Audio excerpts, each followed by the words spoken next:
him the handsome liberal. Several stories. We got several stories that are happening right now as we speak that are making the news. So we're going to come to this from multiple different avenues. Now, I'll give you the original topic of the show, but nevertheless, there's been two smaller topics to break out in the middle of us deriving this live stream. But before the program came on air, two stories have just made the news. One, obviously, being the former Senate Majority Leader Mitch McConnell has decided no longer to pursue office. At the end of the day, that's not big shit. I mean, the guy has been around for eons. He's been around just as long as Joe Biden. So for folks who think Joe Biden's been around a very long time, you probably think the same of Mitch McConnell. So Mitch McConnell stepping down is not a major issue. And I see Well Driller in the comments says, thank God. So in addition to Mitch McConnell, here's some bigger news. Remember Trump coming down the gold escalator 2015, stating purportedly to be worth $15 million? Well, not long ago, less than an hour ago, this is breaking all over the damn place, his very attractive attorney, Elena Hobbit, has apparently tried to get the courts, namely Judge Engoron or whatever the hell his name is, to accept $100 million on the $335 million Letitia James victory. Now, he's trying to appeal the case. We know how this works. He's attempting to appeal. It's an excessive amount of money. I personally believe he may have something of value on the appeal. But to be able to appeal, he has to put down the amount he lost and put that in what they call a bond. So he has to put down the $335 million, and then you can fight out the appeal. And if you win, you'll get your money back. If the appeal is lowered, you'll get some of the money back. Well, it turns out he does not have the $335 million flat out. His attorney has stated that they may have to sell some property or something like that to leverage the money. So that's an issue. And I see in the comments, Smiley says, correct your error. He claims that he's worth 15. Well, he said he's worth 15 billion. That's what we're talking about. The guy said he was worth 15 billion. He's been ordered to pay 335 million to to Letitia James in that lawsuit or in that victory. And he cannot come up with the entire bond. His attorney, Elena Hobbit or whatever her name is asking, can he give you $100 million? Most likely, due to the way Trump handled himself in court, particularly the way he treated the judge that is responsible for saying yay or nay, he's probably not going to get the relief that he's asking for. Now, I'm not going to pretend like I don't see some politicization in this. If this was a regular wealthy individual, well, first of all, they probably would not have been ordered to pay $335 million to begin with, may have not even been taken to court, but they certainly would not be going through this. I simply am going to tell you right off the bat, I know some of you folks would disagree, but I do believe Trump's mouth is why he's dealing with all of this stuff. But at the end of the day, the story out of that is he does not have the $335 million. So it has exposed financial vulnerabilities in Trump that he tried to mislead us and his fans in general, suggesting he's worth all of this money. Now that you're ordered to put up or shut up, it does appear that he's not worth 15 billion or anywhere near that. But that's also not the predominant topic of the story. As you see, the video is titled Analyzing Trump's Victories. That's what we're going to be talking about. And I see in the comments on YouTube, can you shut up? Says Kiara Ordinos. I can't pronounce the name, but the whole purpose of the program is to have a conversation with you. So the actual topic of the story, analyzing Trump's victories. Make no mistake about it, no matter how you feel about President Trump, he is winning over and over and over again in these primary elections. We've had 4 states already: Iowa, New Hampshire, South Carolina, Nikki Haley's home state, and now Michigan. So he's clearly going to be the Republican nominee. However, there is something I want to discuss with you folks and hear your take on this that we need to analyze. Here are the actual numbers of how Trump derived his victories. The first election primary was in the state of Iowa. Now, this is at a time when all of the other folks, Ron DeSantis, Chris Christie, all these other folks are in the race. Here's how the breakdown went. Trump won that race by far. He got 51% of the vote. Nikki Haley only got 19%. She came in third place. Ron DeSantis at the time got 21%. Vivek Ramaswamy got 7.7%. But that is 51% to Trump. After Iowa, they went on to New Hampshire. The breakdown. Trump got 54% of the tally in New Hampshire. Now, at that point, everyone else is starting to fall off. Nikki Haley, being the only individual still in the race, got 43%. Trump, 54%, Nikki Haley, 43%. South Carolina, come on and raise up. Put your shirt in the air, twist it around like a helicopter. South Carolina, 60%, well, that's actually North Carolina, but South Carolina, 60% went to Trump in Nikki Haley's home state. Nikki Haley got 40%, 60-40 split for the most part. Last but not least, yesterday in Michigan, Trump got 68% of the vote. Nikki Haley got 30%. Here's the point we're trying to make. There is no denying that Trump is going to win every damn state that comes forth. But one thing needs to be taken into consideration. Why is Nikki Haley still getting a significant portion of the Republican electorate? She's getting 20, 30, 40% of the vote. This is not Democrats, folks. These are not all Democrats voting for Nikki Haley. She is still getting a significant portion of the vote. So what we're asking is, will this apply to President Trump's chances at victory in the general election? In every one of these states, the highest being Michigan yesterday, Trump got 68%. So he's losing in every other state. He's at least 30, 40, 50% of the vote, or 30 to 40% of the vote rather, went somewhere else other than Trump. Now, are we to believe that come the general election, all of those voters will go back to Trump? 40% voting for Nikki Haley, in some cases 30%? Or is it a host of never Trumpers in the bunch that are likely to skip Trump come the general election? The point being made here, and I'll go straight to the box, is even though Trump is killing it in the primaries, these big gaps of missing voters are going to be an issue come the general election. Most folks on the right, particularly my beloved MAGA, think that Nikki Haley is damn near a Democrat. Yet she is getting a sizable portion of the Republican electorate. These are not Democrats. These are not all Democrats voting for Nikki Haley as a protest vote to Trump. This is a hell of a lot of never Trumpers, what do you want to call them, rhinos or whatever the hell term you want to fill in the bunch. But at the end of the day, Trump is missing a lot of voters. So what say you? Look it in the comments right off. Facts. Those voters will not go all to Trump. They will go to Biden, and Trump loses, says Country Boy. Some analysts are agreeing with that. How many of you folks think that all of Nikki Haley's votes, or the vast majority of them, come election time, the general election will go to Trump? Because the polls show Nikki Haley has no damn chance at all, yet in every state she's running, she's getting at least 20 to 30% of the vote. I just gave you all of them. The state she did the worst in was Iowa, and that's only because Ron DeSantis, Vivek, and all the rest of them were getting votes.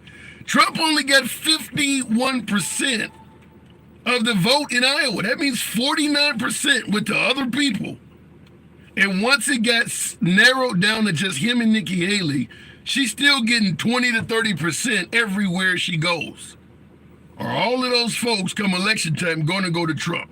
Going back to the box, and I see in the comments on YouTube, Big Daddy says open primaries is the reason why she got that many votes. Are you suggesting that none of those folks or the overwhelming majority of those folks are not Republicans? That it's all Democrats in all of those states voting for Nikki Haley? Is that what you're suggesting? Going back to the box, this is 40 plus. Good afternoon. Welcome to the program. That is what we're asking. Does President Trump have a Republican problem? This is 40. Good afternoon. Hi, can you hear me okay? Loud and clear. Great, perfect. Yeah, I mean, I would say someone who I majored in political science, so I'm trying to take this as a not for either candidate perspective, right? Okay. When you break down the numbers, I would say that he's lost the center voters and he's lost the women vote.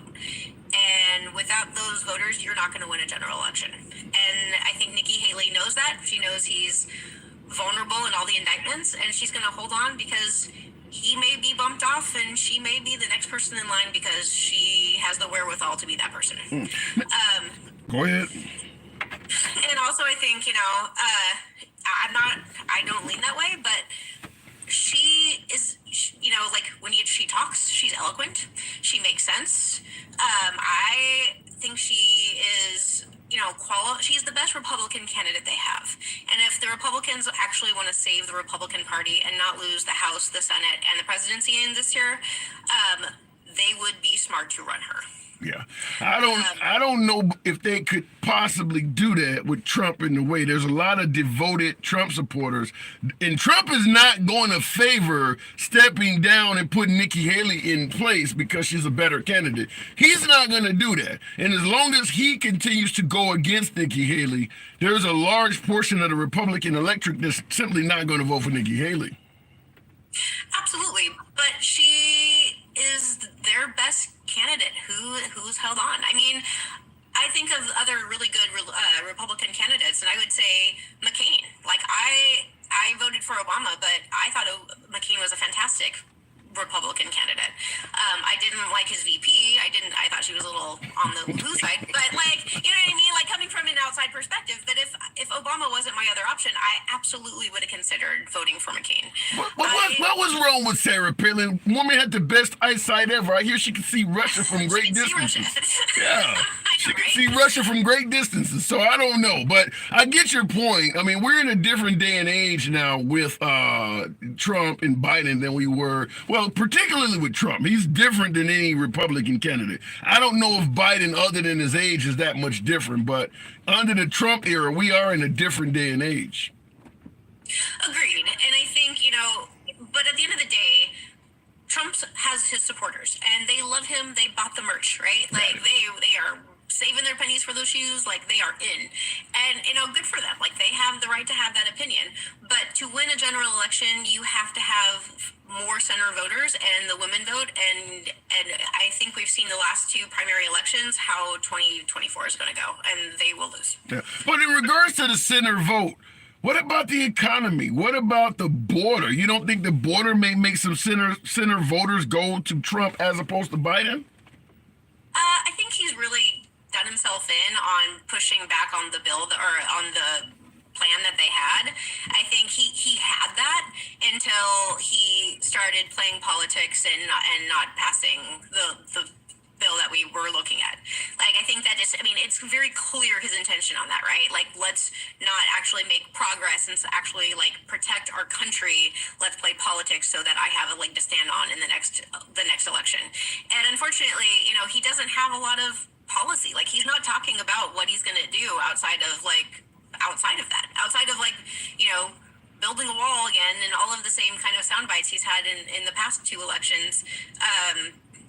There's nothing that where you're like, okay, well that makes sense, or he's got good policy, or he's being strategic, he's thinking ahead, he's if anything making us unbelievably vulnerable with talking about NATO and the whole thing is it's if anything the policy around the border was the only thing he had to get the center voters. But what? Okay, so I get your point. A lot of liberals and even some independents feel the same way you do. But what about the notion that Biden is simply too old? The amount of gaps he's having. Do you see where that may cause Biden to lose any voters?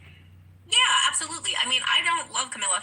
Or is it Camilla? Kamala. I don't love her. I was super excited to have her as a VP, but I haven't seen anything where I would feel confident for her to take over the presidency, honestly. I would so much rather see him, like a Gavin Newsom, Pete Buttigieg ticket. Two dynamic, very smart, well-positioned people to be younger and have a new energy. But I will say, looking at the numbers and the policies and the work Biden's done in the last 4 years, you haven't seen him on a golf course. You've seen him with his nose down actually doing the work. Like have the strongest economy of the developed world coming out of the pandemic. We have the lowest inflation. We have high job numbers. I mean, is it perfect? No, but if you but I hear what you're saying, and a lot of the folks that study the economy. Yeah, thank you, Mike, the sailor, for the hat mustache. A lot of economists agree with you, 40 plus. However, the actual citizens, when you look at the polls, they're not feeling this great economy that you're suggesting. They're not feeling it. The folks don't give Biden high ratings when it comes to handling the economy. And to a certain extent, I agree. I mean, the price of groceries is like, whew, but that's also corporate greed. Like, I would like to see our government do more about like managing that and setting better expectations, because I don't think that's a government thing. I think that's what people are getting away with post-pandemic. And I don't think that's something they can control. And my taxes this year from the 2017 tax plan that Trump put in place, like, I can't believe how much my taxes are this year. I don't know if everybody else has done taxes yet, but holy crap, I can't believe more people are not angry about what we're paying in taxes right now. And that's not going to expire until 2025. Wow. And, if I hear about gas prices one more time after I just paid like 30% in taxes, like, holy crap. Like, it's just, I think people need to kind of think of what the actual root cause of these things is, because it's not, we live in a capitalist society. Like, there's only so much we can do when it comes to that kind of stuff. It's capitalism. Fair point. I do have to move it on 40 plus, but I will say this in regards to your point about people not, being disgusted about what's happening with their taxes and corporate greed and things like that. That is Biden and Kamala's job, to hold rallies and tell. See how Trump's getting out there talking about what's going on with the out of control border. Kamala and Biden should be doing the exact same thing about the points you just made, and they're not doing it very well. I agree. Communication is a big problem for them, because I think, obviously Trump doesn't have, frankly, the balls to show up to a debate. And so I think that with him standing on the sidelines in a safe place with journalists who are going to give him the softball questions, he's going to get away with not having to answer real questions. And I think in the meantime, Biden and our current administration should get out there and actually start talking about what is really going on. But you know what? Honestly, even if they did, his supporters are going to not believe them. They're going to be like, fake news. That could happen. Our savior, right? Like, that's what they're going to say. So that certainly could happen. All right, 40. All right, fair enough. Appreciate you coming on. Welcome back anytime. Good talk. You're awesome. Thank you. Appreciate it. Wow, thank you. By the way, tap the screen. The program is in session indeed. Tap the screen. 1,200 plus of you in here. Appreciate the numbers, and certainly for those folks that are on YouTube, feel free to smash that like button. Just to get the spiel out of the way, this is an uncensored program. We don't censor, we don't block, ban, or censor anyone for their commentary. So understand, when you get in the box, or if you're in the comment section, and you disagree with the host, yours truly, no one gives a damn. We don't believe in stifling free speech in any way, fashion, or form. We go left of Bernie Sanders to I'm having dinner with QAnon. That's how the program is ran. Look it in the comments. Imagine if companies who makes trillions of dollars a year paid you more so your tax deductions were relevant. Crazy concept. It's a capitalist country. No one wants the wealthy to be told how much they have to pay. Folks, you start talking that way, folks yell socialism. Going back to the box, yes, finally someone who doesn't censor me for saying poopy head. Sherwin, nope, you won't be censored here, but certainly add a little value to the program. I don't mind tackling the issues. If you're just going to name call at the end of the day, I don't know if it adds anything to the program. Hell, even if the names you're using are true. Going back to the box, Electric Wolf 45. Good afternoon, Wolf. How are you? I'm doing good. We're talking about a host of issues today. First of all, I know you're MAGA. I know you support Trump. The man doesn't appear to have 335 million. What say you? Well, I'm sure it's not liquid, but I'm sure he has it. I just don't think it's liquid, which is still fine. I mean, if he had $35, I'm still going to vote for him. I mean, it's just, I just think, I'm just kind of hoping somebody comes in, like someone from Saudi Arabia or one of the Middle Eastern countries and hooks him up with the money for the time being until he is able to appeal it. Wait a minute. Wolf. Wait a minute, Wolf. The man is facing 91 charges. He's already lost a ton of money to E. Jean Carroll twice. He's lost a ton of money to Letitia James. Would you loan him money if you were from Saudi Arabia and you had it? Would you invest in this guy? Oh, handsome. I'm glad you asked that question. You know what I would do? I would absolutely loan him that money just so he could appeal it. I would totally loan him that money, completely and 110%. Because I mean, it was a garbage. I mean, you know me. You know how I feel about all. Yeah, I know. You think it's a witch hunt. Look, it's all bullshit, trumped up, but. Yeah, let me make it clear. Even though I tend to lean left, I'm with you that some of this is politicized. I don't think if Trump stepped down and wasn't running for president, if he had walked off into the sunset in 2020, I don't think he would be dealing with all these charges. But at the same time, we're looking at it from an investor's perspective. Trump is facing some criminal charges as well. It's not just civil. So if you loan this guy the money and he ends up getting locked up, you think you're going to get paid? I mean, he still has a hell of a lot of legal bills. I just don't see it, though. Yeah, but I don't see him getting locked up. I really don't. I don't see any.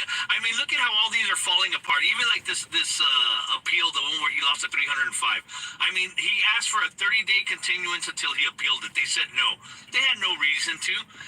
The judge had no reason to say no, but of course he did because they're just trying to get him.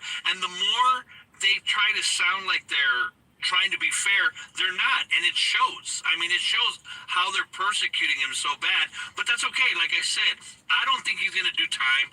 I think all of these are going to fall apart. I really do. But in regards to okay, you don't think he's going to do time, fair enough. Neither do I. But did you think he was going to have his house you think they were going to perform a search warrant on his home? I mean, a lot of things are going on. Did you think you were going to get a mugshot? A lot of things are happening we never thought. I didn't. You're right. I do. I see where you see. I never would have expected it because I guess I expected more from the Justice Department. But when it happened, it didn't surprise me because they're capable of that because they're so used to being such devious swine. Does that make sense? It's harsh as hell. You just called it justice. But the thing is, I mean, it's just, I'm telling you, handsome, the thing with Trump, it broke a lot of people. I mean, it just broke them. I mean, it's just, they have this hatred and disgust for him, and oh my God, he's horrible. He hasn't, like right now, that list that he's the worst president ever. Come on, he's not the worst president ever. Well, listen, but that's okay. I'll accept that because I know who's putting together the list. That's the thing. I mean, it's just, like, to me, I'm not a big fan of Barack Obama. I don't think he's the worst president ever. And that's the point. But hold on, that's the point I make. You saying I'm not a big fan of Obama, but I don't think he's the worst president ever. When Jesse Waters of Fox News asked President Trump when he was actually still president, did Barack Obama do anything good for the United States at all? He said no, not one thing at all. So you're talking about this biased list. Yeah, big dog. Appreciate the hat and mustache. Much love. You're talking about this biased list against Trump, suggesting it's crazy to say he's the worst president in history. But yet Trump said something equally ridiculous about Obama. including the suggestion he was born in Kenya. Well, I don't think Obama did anything good. Universal Care Act. Let me tell you. Kill Bin. Wait, hold on. Universal Care Act. Kill Bin Laden. No. Bin Laden, not good. He killed Bin Laden, but that makes him a supreme great president. No, he's gonna go down. Obama's gonna go down as a president, but he's not gonna go down as one of the greatest presidents ever. Is he charismatic? Absolutely.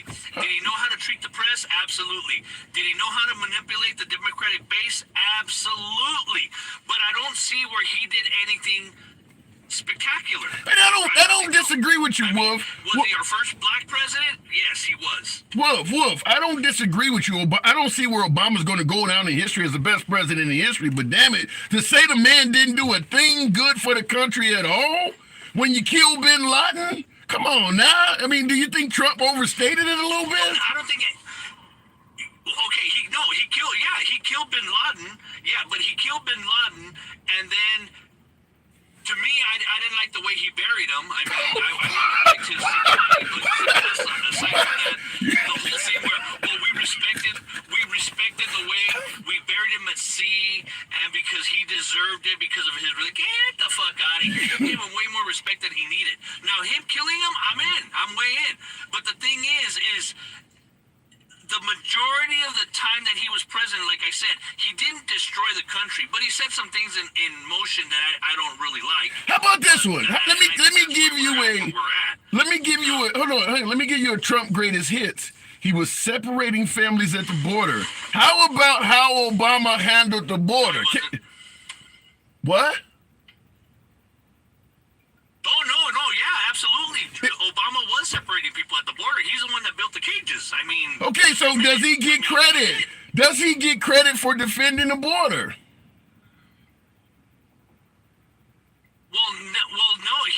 He gets credit for trying to, but the thing is he didn't try to enforce any of the laws and just close down the border. He didn't try to do a hard fist tactic, which is what we need.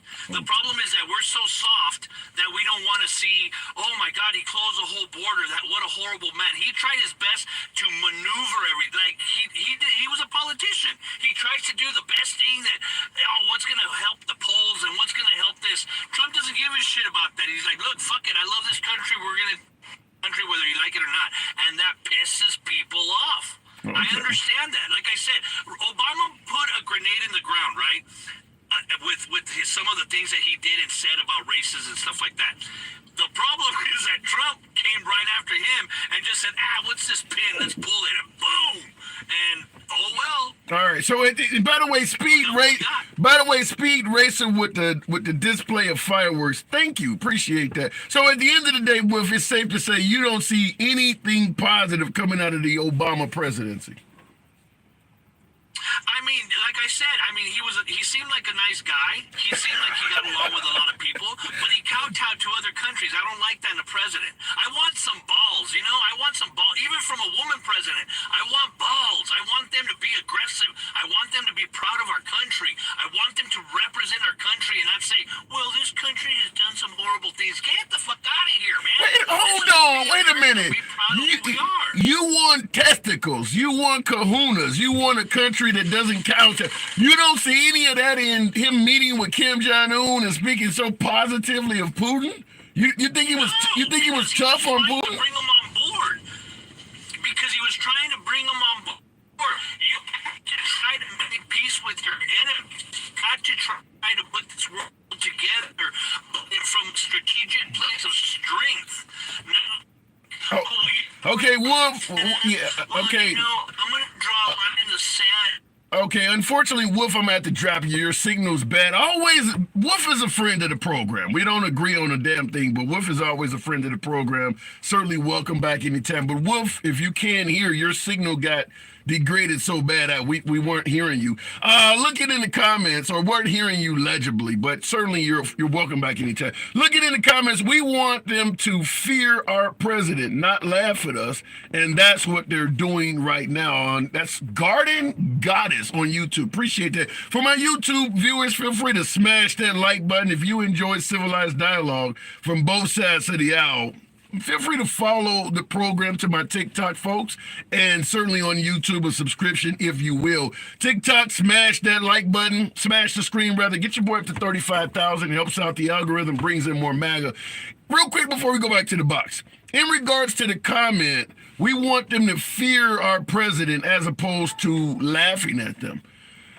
There are certain things you do when you fear someone. You certainly don't trust them. You certainly are not very favorable to them.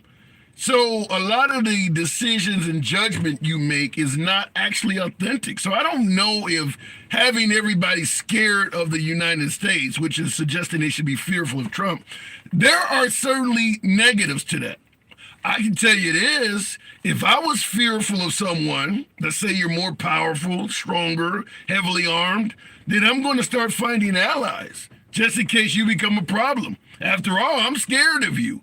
That's not a good partnership, particularly if someone is considered to be an ally of the United States. So I don't know if that's necessarily a plus. Going back to the box, we'll keep the program moving with Ginger Beard. Good afternoon. Welcome to the program. Asking a question, or something's going on with the box. Guy want Wild West type government. That was, listen, a lot of folks on the right favor small government. There are a few folks, I don't think my last caller was one of them, but there are a few folks that do favor damn near anarchy, and that would be Wild West, but I don't think that was my last caller. I guess I should have said respect. Yeah, true. There's a difference between fearing someone and having respect for them. I don't have respect for anyone I fear. In fact, I don't want nothing to do with you if you're someone I fear. That's just not the way to maintain a partnership. Appreciate the elaborating on that. Going back to the box, we're having a bit of trouble. We'll try it out with the one and only Moo. See if it works. Now, we're analyzing a few things. But Moo, good afternoon.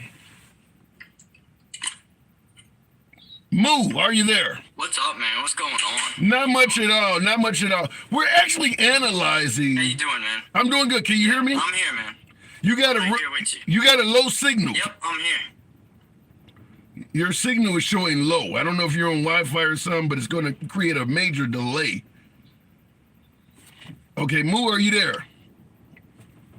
Okay, unfortunately. Yeah, I'm here, man. Okay, I'm right here. the delay is it's gonna be hard, but Yeah, I'm here, man. let me just ask you, what does the Haley percentage of every state, is that suggesting anything? Even though Trump is beating her everywhere she goes, beating her like a bad rag, but she is still getting 20 to 30% of the vote everywhere she goes. What does that say? I mean, he's gotten less votes overall, I think, in every primary, so he's actually losing support. He's not gaining any, and that's what I've been saying the whole time. He has his dedicated followers, and that's all you have. The extra people you got last election are leaving at this point. They're tired of all your bullshit, right? And they're leaving you, so you guys will probably actually get less votes this election than you did last time. And no one's scared of Trump, guys. He's a fat, bald, orange weakling. No one's scared of him, dude. I don't know You if can literally kick him in the stomach and he'll fall over. I don't know if I agree with you though. If you don't know if a leader, particularly one with the might and power of the United States military like Trump, if you don't know if he'll follow predictable patterns or not, that is a reason to perhaps fear him.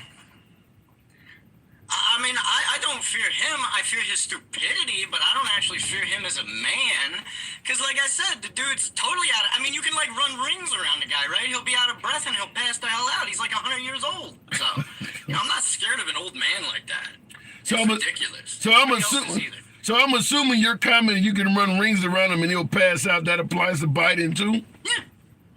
Yeah, of course, dude. They're both ancient, my dude. You got Trump up on stage talking about bing, bing, bong, build a dome. He doesn't even know what the fuck he's saying anymore. He's, worse than Biden at this point. The dude goes up on stage, says a bunch of totally erratic shit that only makes sense to MAGA because they're on that level, right? But it don't make sense to regular people, to a person with a brain who's not smooth, right? It doesn't make any sense to them. Y'all are a small minority, people. Okay? I mean, you're no one. Okay, the guy got 74 million votes in the last election. What do you think? You think he's lost a lot of that? Okay. I think he's going to lose a good percentage of it, yeah, because like I said, a lot of that was people willing to give him a chance to see what he could do. And people have seen what he can do. And all he does is fuck things up and make tax cuts for the rich. He blows up inflation by destroying the deficit, doing tax cuts, and that's all he did. And then he fucked up the economy during COVID. He's a piece of shit.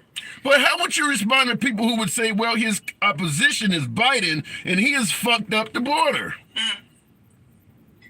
Okay, so the border's been fucked up long before Biden, right? Nor Republicans nor Democrats have ever fixed that. And the bill that they had up for it wasn't going to fix it either because it doesn't address the main problem, which is South America. If you don't address that problem, you're not serious about fixing the border. You're just throwing money at it uselessly. Okay. Now, we've had this talk before, and I just want to make sure we get clarity for some of the newer folks that's tuning in. You don't believe Trump would be any better at the border than Biden, correct? No, I mean, he did what? His solution is build a wall, now he wants to build a dome. First of all, China had a wall. Ask the Mongolians how that went. Yeah, I gotta disagree with you. You can tell me where you think I'm getting it wrong. I believe Trump would be willing to secure the border up to and including lethal force, and the only thing that would stop Trump from securing our border to the umpteenth degree is the courts. I believe Trump would be far more gung-ho about securing the border than Biden. So I'm going to say I got to disagree. The only thing that would stop Trump from really securing the border is the courts. The courts would have to stop him. Biden ain't trying to do all that. Probably, but people still get in and out of North Korea, and if that's what you want our borders to look like, North Korea, I mean, I guess have at it, Republicans. You'll be pissing more of your tax dollars away. People will just find other ways to get in. They always do. What you need is a comprehensive system that vets people, gets them through court, and gets them a job, and gets them productive in the economy. Then you need to do a bunch of trade deals with South America and take all that shit away from China. Now you're fixing the border. What you guys are proposing is not fixing the border. You just don't like brown people. Oh, so now listening to your critique of Trump, which is strong, passionate critique, Gabriel on YouTube, listening to your analysis, is stating you just have blind hatred for Trump. So, I mean, I hate him, yeah. is it? So you admitting you have blind hatred for number 45? So I don't like rapists, dude. Guys who grape women, I hate. Yes, I don't like people who perform grape. You shouldn't either, but you're probably scumbags. So. Wow, you're one of the most pleasant insultants that I've ever talked to. I'll consider you to be dude, listen, these are children I'm dealing with. These aren't serious people, man. These people didn't even know politics before they saw Trump on TV firing people, and then he started running for. Oh, all of a sudden I'm a political expert. I believe every fucking conspiracy theory I hear, but I'm a political expert, man. Yeah, but it ain't just the love of Trump. They like the economy move. Folks look at their 401k, their retirement plans. They were doing well financially under Trump. Yeah. Okay. So let me ask you something. If MAGA loves the economy so much, how come they keep on voting in trickle-down politicians, right? Politicians that keep feeding your money to rich people and screwing you over. You love the economy so much that you keep on voting for people who are continuously fucking you. You don't love the economy. You don't know shit about politics. You're making me put on my devil's advocate hat pretty hard today, but let me just tell it to you like this. We have never, neither you nor I or anyone tuning in, we've never received a job from a poor person. They're assisting as you say, the rich fucks, because at the end of the day, they're who give us our jobs and allow us to feed our family. Yeah, does there need to be like a 50% wealth gap between them and their lowest paid employee, though? Do you like the price of everything right now? Because that's all going into it. See, all I hear is people bitching about how expensive everything is. So obviously you guys don't like these rich people so much anymore.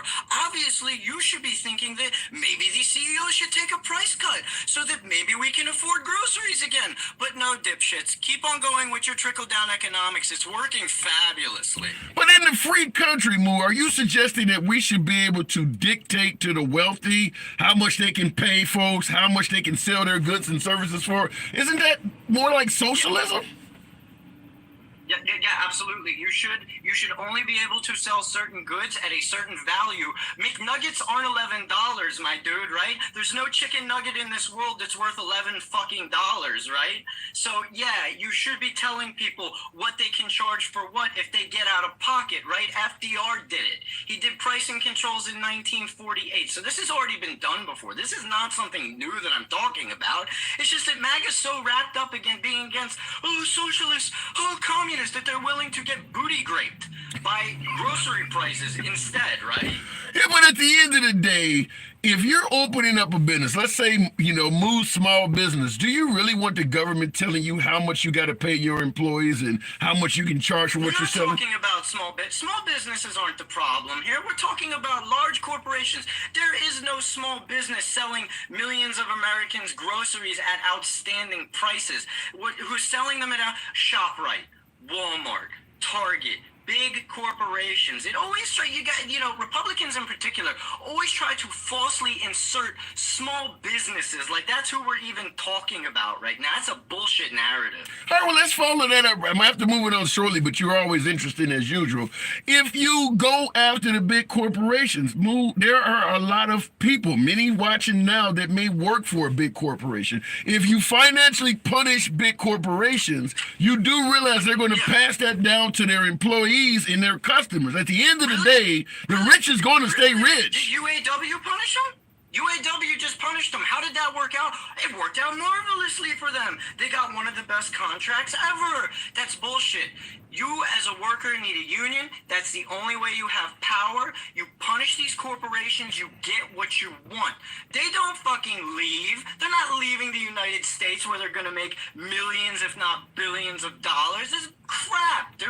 Yeah, okay. Oh my God, I have to lower my prices. So I'm going to up and move like 100 stores and go over to China. And I'm going to give up the millions of dollars here I'm making in America because they made me drop my prices a little. Every narrative Republicans have is so goddamn ridiculous. I can't believe anybody listens to them anymore. You sound like you just shot down the theory coming from Kevin O'Leary on a lot of right-wing networks who was saying they're going to leave New York for that same reason. Yeah, it's all bullshit, my dude, and it never happens, okay? It's to scare you into keep on feeding all your money to these corporations. So if you guys like paying $10, $11 for chicken nuggets, keep on voting for the Donald Trumps because he's not going to help you.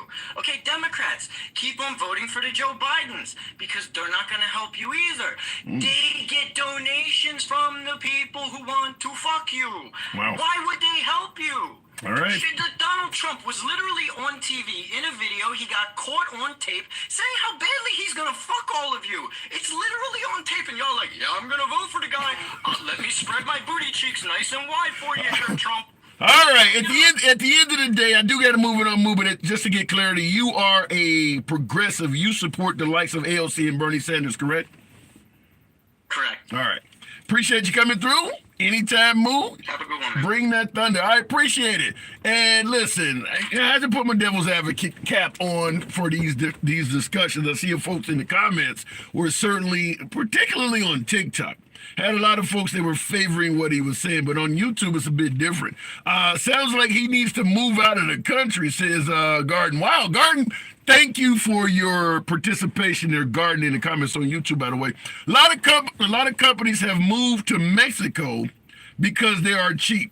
Yeah, that's the same thing with China, the Philippines, Vietnam.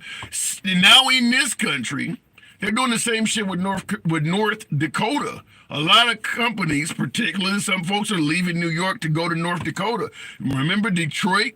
It's the auto making industry kind of gotten dilapidated over the years because they're moving down south. That's what capitalism is about. The folks who employ us don't want to pay us, so they're going to try to find ways to get folks who will work for less than you. That's always happening. Looking in the comments, exactly. This guy doesn't know what he's talking about, says Cool T. I always invite dissenting opinion. If you don't know, if you think yours truly, if you think I don't know what the hell I'm talking about, state so in the comments. But elaborate on your point. Add a little bit to the show. You understand I'll never block, ban, or censor anyone, even if they're totally suggesting I don't know where the hell, I'm taking this. Because at the end of the day, the sole purpose of the program is to show that if we can have civilized dialogue from both sides of the aisle, they're not doing this in Washington because they don't want to. This can be done, folks. We do it here every day. If this is what you favor, feel free to offer a subscription on YouTube, smash that like button, and certainly on TikTok, follow the program.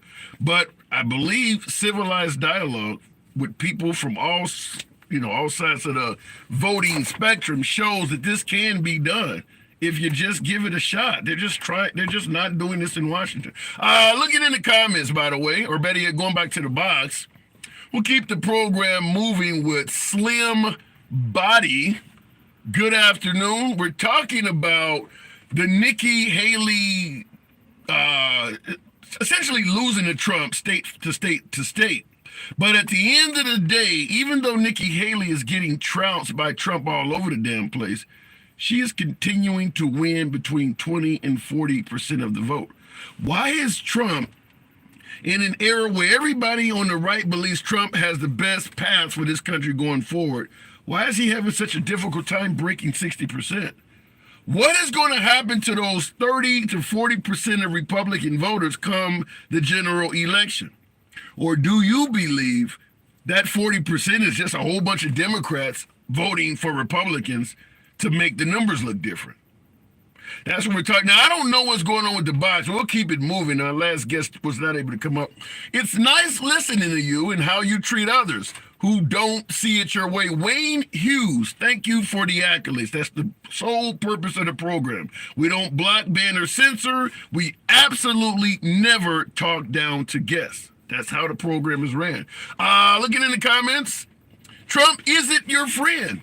Neither is Fox or corporate Dems like Biden. There are better candidates, says Zach Barkley. Perhaps you're correct, but they don't have a shadow of a chance of being victorious some 9 months from now. No chance at all. Any other candidate that may be a better choice than Biden or Trump should have had a hell of a lot more name recognition by now. It's simply too late at this point. Looking in the comments, I vote for Trump, my man. I can't see the name there, but appreciate the comment. It's like putting all the info we get through many filters before it ever reaches us. With them at the helm, we'll never know anything that's actually happening. Yeah, there's some validity to that. But remember, Trump, the purpose of Trump was to drain the swamp and expose the corruption. That should not be happening under Trump. That should be something that's happening under Biden and all of the predecessors to Trump. It's not supposed to happen under Trump. He's supposed to be the businessman, the outsider that wasn't going to do that. Oddly enough, a lot of the things that Trump was supposedly going to expose, he's now being accused of and often having to admit, yeah, he was doing that too. Going back to the box. Don't know what's happening with the box. We'll continue trying it, though. We'll go straight to Schroeder's cat. Does that say? I can't pronounce some of these names you guys come up with. Real quick, give it in a second. What is that name there? Does that say Schroeder, or what does that say? Schrodinger's cat. That's a philosophical issue on whether a cat's alive. It's proving that the observer has to be there in order for something to exist or not exist. Okay, that went way the fuck over my head, but appreciate you coming on. So, hey, you got an echo. Oh, I'm sorry. Let me turn off my stereo. Okay. How's that? All right, sounds perfect. So what do you think? Is that good? Loud and clear. So what do you think the Nikki Haley losses to Trump say? Why is she still getting 20 to 40% of the vote in every state, even though nobody expects her to be victorious anywhere she goes? Listen, handsome, I was wondering if I could ask you a different question.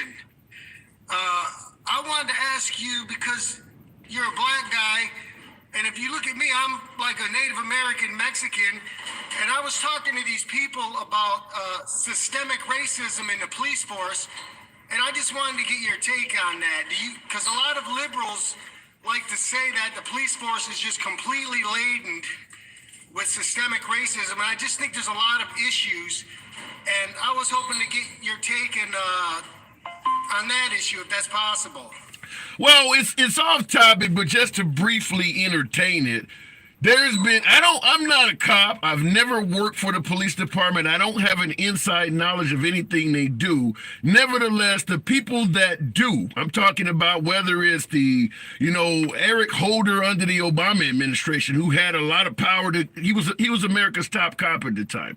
You've had actual chiefs of police in many districts. Too many cops have actually come out and admitted it. So I don't know why they would lie and put other men and women in blue at a disadvantage. But there has been too many cops that have come out and admitted that there is systemic racism in their departments. And there's no shortage of African-American police officers who also state when they become a cop, they face it in their own department. So I don't have any inside knowledge, but the people that are on the inside routinely say yes to some degree or another. It's real. So I have to go with that.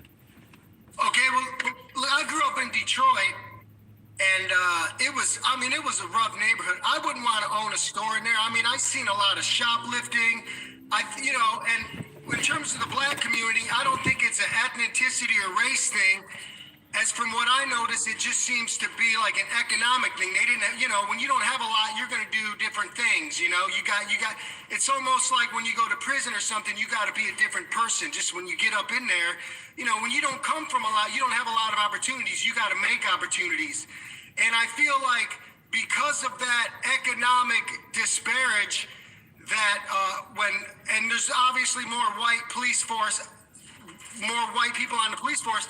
I feel like when they deal with black people, they go in knowing that there's going to be a bigger chance that these people are going to be committing crimes because of these variables and factors. Now, does that make them racist? I don't know. I think that if you go into a job every single day and you don't take all your past knowledge and experience and apply it so that you're going to be the safest and so that you're going to be the most effective, well, then you're actually doing yourself a disservice. Now, is that saying, hey, I'm a racist because I've just dealt with this stuff for so long and these people don't have any money and they're the ones that are going to be the issue?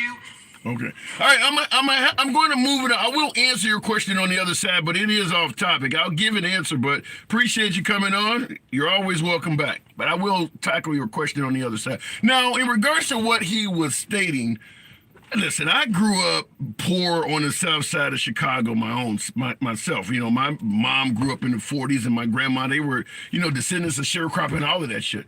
I don't defend committing crimes because you're impoverished. So when you see these mob robberies and things like that are taking place, particularly in 2024, I don't think there's any legitimate excuse for a full-grown man in 2024 to tell me he's got to go in an iPhone store and steal a bunch of phones to feed his family. To me, that's bullshit. So I'm not going to defend criminals because they're poor. There are better ways to do it than that. Not to mention, if you are caught, you set yourself back multiple steps in the process because they're going to tag you with a felony. If you're lucky enough not to serve time in the process, none of that benefits you. None of that. So I don't buy into the same thing with drug dealing. I got to sell drugs to feed my family. I don't buy into that. Now, in regards to his suggestion about systemic racism, and, a lot of folks say, well, it wouldn't be happening if you guys weren't committing crimes and all that shit. Listen, folks, there's no time in American history where African Americans were not complaining about systemic racism. And there were certainly eras throughout our history where there were not mob robberies going on all over the damn place, or blacks were not shoplifting. It was still happening. So the problem of systemic racism and blacks committing crimes are independent of each other, because systemic racism has been around a long time before that was even an issue. I'll leave it at that, but at the end of the day, yeah, I don't support committing crimes in America in particular because you are impoverished. There's just too many other ways to feed your family than going out and committing mob robberies and, hurting innocent people, small business owners. They got to feed their family too. Imagine opening up a small business and somebody come in there and wreck your shop and take your entire stock. Your family is hungry as well. So I can't defend that. Not to mention, oftentimes when this happens, it happens in black neighborhoods. So you're hurting other people just like you. No fan of that at all. No, no defense for that. No defense. But systemic racism is a different argument because, as I stated, that was going on long before folks were suggesting blacks were committing crime. I mean, hell, I grew up in the 70s and 80s. You're going to tell me systemic racism wasn't happening then too? Different problem. Going back to the box, getting back on actual topic, we're talking about Nikki Haley's losses. Now, there's several new folks in here, so I want to give you these actual numbers. Nikki Haley has lost in 4 states. Trump has won by a wide margin. Iowa, New Hampshire, South Carolina, Nikki Haley's home state, and yesterday, Michigan. Here are the voting totals. In Iowa, when everyone on the Republican side were still in the race, Trump got 51% of the vote. All the other candidates combined got that other 49%. Nikki Haley only got 19% in Iowa. Ron DeSantis came in second place at 21%. Now, we know he's already endorsed Trump now. Vivek Ramaswamy got 7.7% in Iowa. But Trump, out of the total, only got 51% of the vote. Now, they left Iowa, and folks started dropping out of the race. In New Hampshire, when it really started coming down to Trump versus Nikki Haley, Trump got 54% of the vote in New Hampshire. Nikki Haley walked away with 43%. Now, they went from New Hampshire to Nikki Haley's home state, blood red state, South Carolina. Trump got 60% of the vote. Nikki Haley walked away with 40. Yesterday in Michigan, Trump 68% of the vote. We know there's a hell of a lot of angry Republicans in Michigan. Governor Gretchen Whitmer is no fan of the Republicans, and they despise her, particularly with the pandemic. Trump got 68% in Michigan. Nikki Haley got 30% of the vote. Everyone believes that Nikki Haley will lose in every single state she continues running in, up to and including Super Tuesday. Nevertheless, she's getting 20 to 40% of the vote in all of these places. The question we're asking is, what does this mean come the general election? Trump is doing very well in the primary, but he's losing 20 to 40% of the Republican vote. What is that going to turn into in the general in some 9 months? That's the topic. Look it in the comments. By the way, tap the screen. 1,200 plus of you in here on TikTok. Feel free to get your boy likes up to 65,000. For you folks on YouTube, appreciate the numbers, by the way. Wow, if you enjoy civilized dialogue, both sides of the aisle, certainly follow the program on YouTube. Feel free to smash that subscribe, smash that like button. Going back to the box, what does that mean come November? That Nikki Haley is actually taking this many votes from Trump, when she has no chance at all of actually winning. Life of Views. Good afternoon. Welcome to the program. Life of Views. How are you? What's up, brother? Not much at all. What do you think? You think this off of votes by Nikki Haley is just a fluke, meaningless? I think it has no significant impact. I think the decision is already made. This is a Trump thing. Trump is being positioned as the only one, fit to lead America against China and Russia. So come the general election, all of these Nikki Haley votes, you feel confident that they will come home and vote for Trump? Absolutely. Then why aren't they doing it now? If Trump is the best guy going against the likes of China and Russia, why won't they vote for him now? Wouldn't. Thank you for the cap. Because ultimately, when it's down to just two, and it's Joe Biden versus Trump, they'll lean towards Trump. It's not going to be, Joe Biden versus Haley.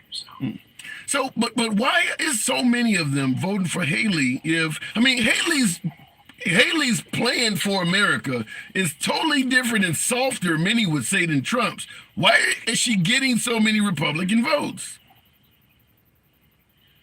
I think it may be a primary choice for some Americans, right? And then Trump is sort of that secondary choice. But I think to go from Haley to Biden is more of an extreme jump for most Americans. Yeah, I do agree.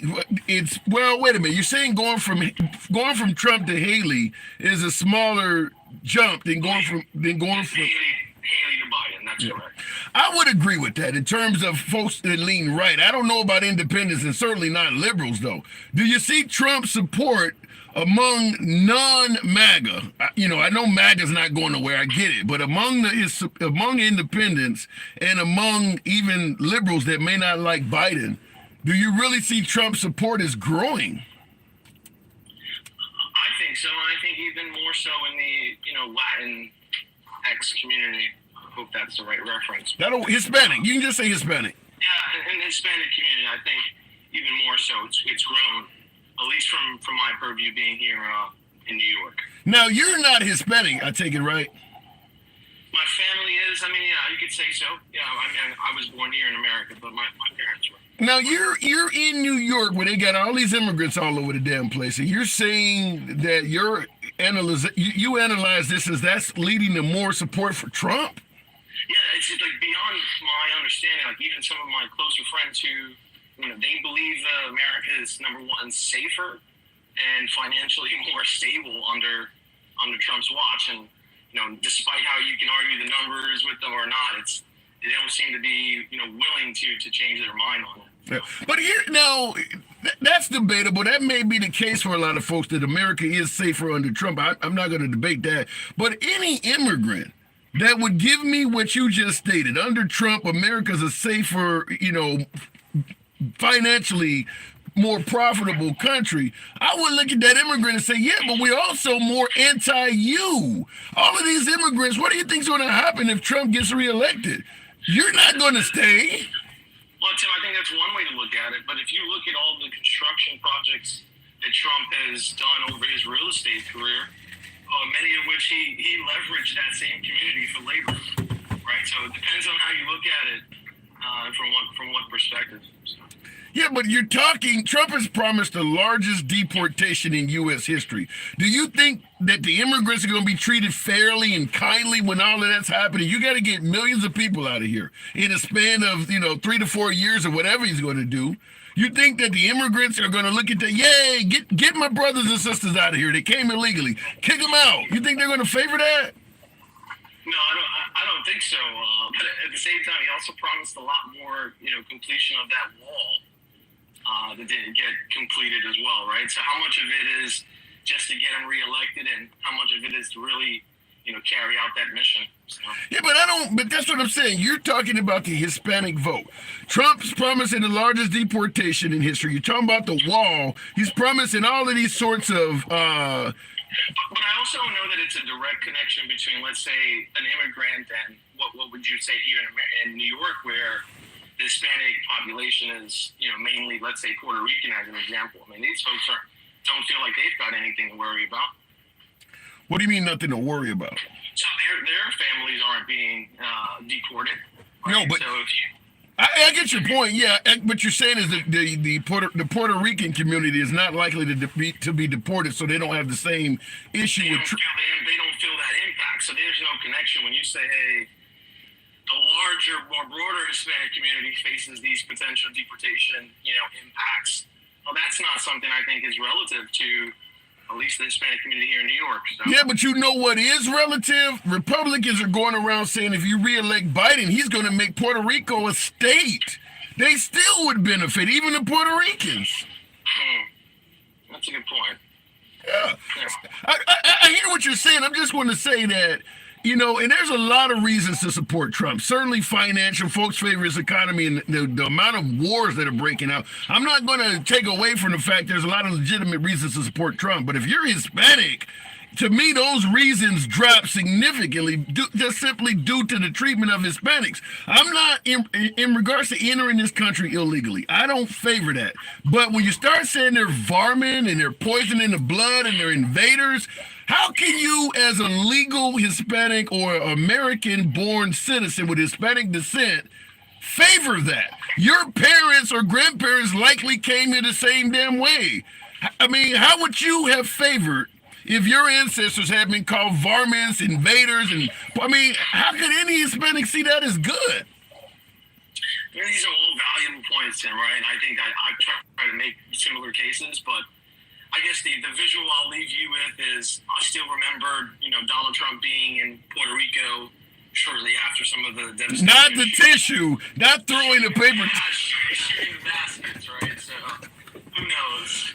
All right, fair enough. Appreciate you coming on Life of View. First time up, man, so I appreciate you having me. Thanks a lot, brother. It was an honor. You're always welcome back. Thank you for coming through. All right, looking in the comments, listen, folks, at the end of the day, we don't always agree. We don't always disagree either. This is how the program is ran. What do I say? Left of Bernie Sanders to I'm having dinner with QAnon. We do believe in free speech here. It will be observed and protected, at least as far as I can do it, on every single show. So understand that. You don't have to agree with the host. That's not how the program is. Democrats who doesn't do diplomacy. Brian, I don't quite get that comment on YouTube. Under Trump, no one complained prices were too high. All I need to know. In regards to Trump's economy, many folks find it very favorable. But understand, folks, now we're dealing with the border. We're dealing with rolling back of Roe v. Wade. We're dealing with Israel versus Hamas versus the Palestinians. We're dealing with the Ukraine versus Russia. The economy is not the only issue people are voting for. And I do see in your comments you stated, under Trump, groceries are cheaper. Everybody's not voting for that reason. If you are a mom that is fertile or a woman that's fertile, and you know that if you have a complication during pregnancy, for instance, they may try to force you to live through that complication and tell the doctor they can't do what's best, $2 gas in a good economy is not likely to make you forget that. So it depends on why you are voting. There are plenty of Muslims in this country, for instance, that feel a certain way about the United States' continued participation with Israel in the ongoing war with Hamas. And Biden suffered somewhat of a smaller shellacking last night himself, because a lot of folks are voting with no contest or something like that against Biden as well. So everybody's not voting based on the economy. That's Trump's strongest accolade, is he often brings up the economy. You don't hear him talking about, well, yay, under my watch, I, after 50 years, got Roe v. Wade rolled back. Where are the commercials for that? There are none, because they know that's not helping them. So I'm not here to hate on Trump and suggest that he didn't do some things that are good, but that's how it works, folks. That's how the game is played. Looking in the comments, Biden, just like GWB, George W. Bush. Okay, Biden's just like George W. Bush. He's only about his family.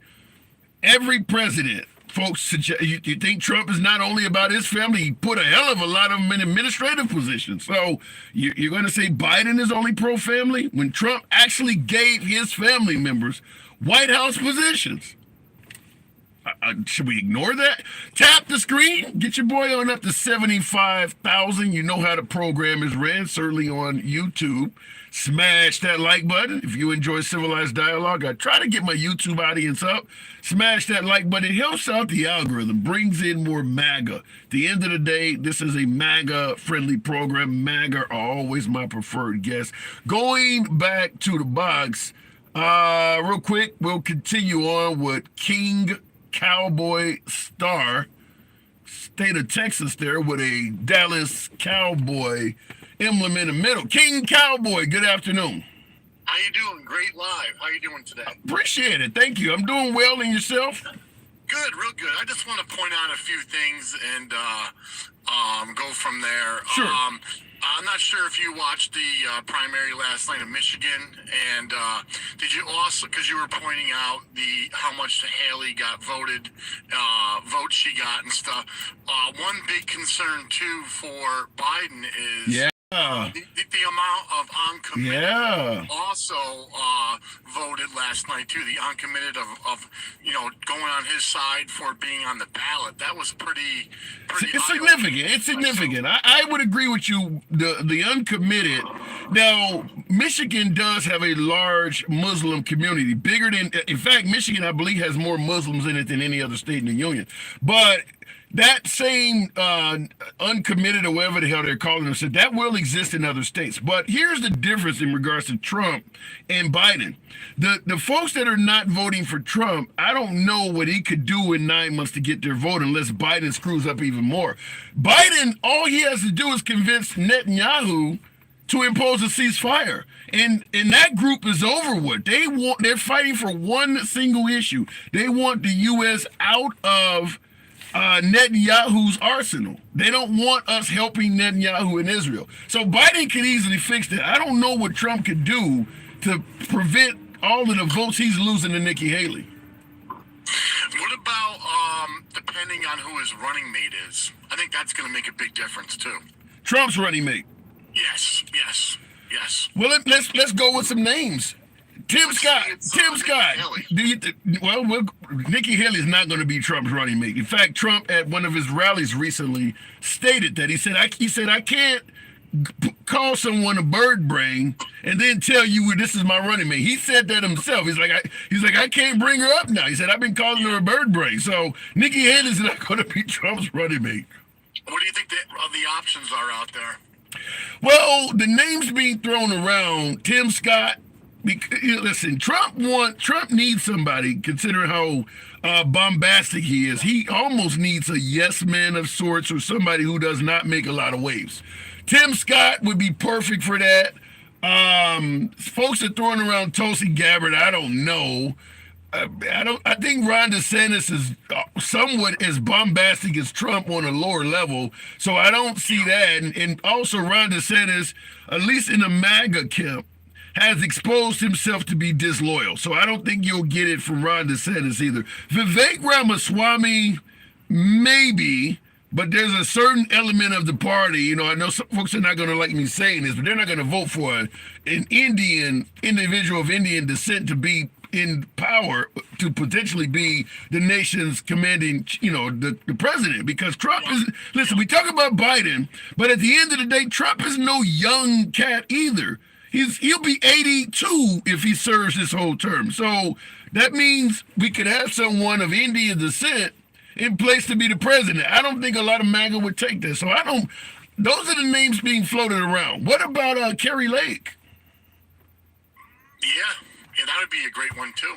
Yeah. That could be another one too. Yeah. So, but at the end of the day, I think Mike Pence was chosen for a reason. He is docile. He doesn't get in the way. To me, Tim Scott would probably fit that narrative the most. Do you really believe that? Let me just ask you this, I'm curious to hear your opinion on this. Sure. Do you really believe Biden will be on the ballot come November?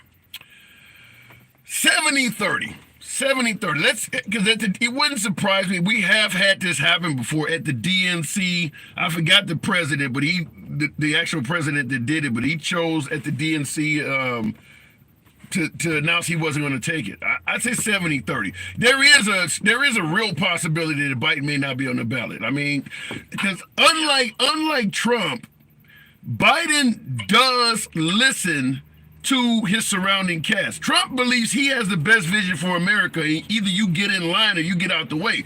Biden, I don't think is like that. If enough folks come to Biden and tell him we could be in, real trouble if you continue on, I think he might listen. So I'd say 70-30. Yeah, and then as far as there's a couple other things that come into play. Like, let's say I want to go this route too. What do you think about Kennedy? What kind of role is he going to play into this when come November? Like, which part do you think that's going to hurt the most? None. I don't think Kennedy's going to really hurt either party. I just don't. I mean, even his own family is not speaking positively of him. But if Kennedy was going to take votes, just simply look at who is speaking favorably of Kennedy. What party are the folks that speak favorably of Kennedy affiliated with? It's mostly folks who lean right or libertarian. So it's pretty obvious the answer. You don't see progressives or even Democrats speaking positively of Kennedy. It's libertarians and folks that lean right. Yes. So yes. Also, what about the African community, African American community? As far as, do you think that Trump or Biden holds the favor there? Because I've been hearing a lot of African American community is leaning a lot towards Trump, and a lot of rallies I've seen and shows I've watched. And which way do you think your community is going to favor there when it comes November? About 80 to 90% will go for Biden. I mean, it's just Really think that? Well, think about it. When you hear African Americans favoring Trump, it's overwhelmingly men. Other than Candace Owens, other than Candace Owens and maybe Diamond and Silk, well, one of them's dead, but how many African American women do you see on social media? And there are black guys all over the place. How many women you see suggesting that Trump is the guy? They're almost non-existent. So you got to take the women, the black women vote is, for the most part, is non-existent for Trump. So now we go into the male category. You might get 30, he may get 30% of men, but when you factor in that he didn't get anything of women, you might 15%, maybe 15% of the black community. Yeah. It's going to be really interesting. I'm going to, going forward, it's going to be really interesting to see. You can tell he's going to be on the ballot. I mean, he's winning all these states over Nikki Haley, and, he's going to be the choice. I would, pretty much believe it's going to be him. So, what do you think about, last question I have for you, because I think you have a really good opinion. And, I appreciate that. Really, Thank you. I really respect your opinion. What about all the legalities of Trump? You think any of that is going to get in the way from him being on the ballot come November, or stop him from being the president of the United States? At this point, I don't feel confident saying it'll stop him from being on the ballot. Once again, just like with Biden, I'd say in Trump's case, I would say at least 80% chance he's going to be on the ballot, because you can appeal a lot of this shit and drag it out past November. But there is no shortage of voters that lean right that have stated, if he becomes a felon, that will affect my desire to vote for him or not. So he will be on the ballot, but there are people that are likely to change their tune, because even though many folks on the right believe it's a witch hunt and things like that, there's a lot of respected Republicans that they haven't heard testimony from yet. Like Mark Meadows in the case down there in Fulton County, Georgia, that's taking an immunity deal. You don't know what's going to come out of his mouth. So there may be tapes, there may be emails that come forward, and there may start being Republicans that are saying, look, Biden sucks, but I can't vote for this. We don't know what's going to come out of those court cases. The same one with this Stormy Daniels case that's coming up later on in March. A lot of folks are like, who gives a damn what he does with his campaign funds? But until you start hearing the actual testimony, maybe threats being made to Stormy Daniels, you just don't know. So that's going to affect people too. Yeah, I wonder if his game plan is just to keep trying to put everything off as long as he can, until he gets into the White, if he gets elected, then he can just pardon himself or get out of all these, things that he's being charged with. You're wondering about that? That is absolutely the plan. Listen, you got 91 criminal charges you're facing. That is, most of them are being imposed by an organization that has a 96% conviction rate. It's like me handing you a firearm, knowing that you hit the target 96% of the time, and you got 91 shots.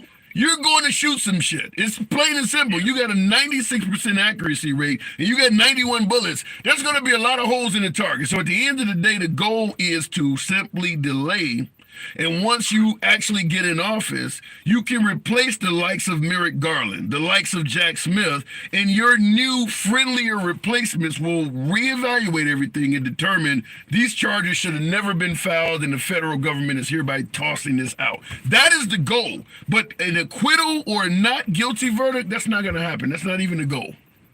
Yeah.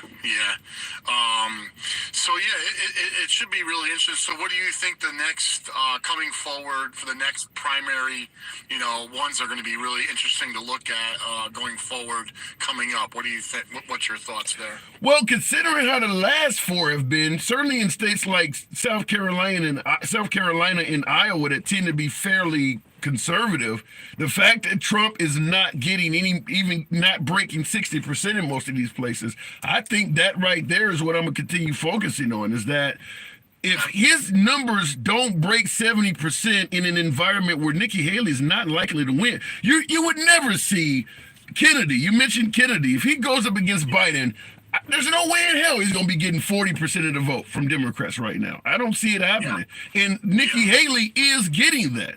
So that those votes are going to mean something come the general election. If Trump doesn't do something to get those folks to come back home, I don't think it's a smart idea to assume that once it comes down to me versus Biden, they're all going to vote for me. You need to find out why they're not voting for you now. So that's my opinion. I give you the last word, though.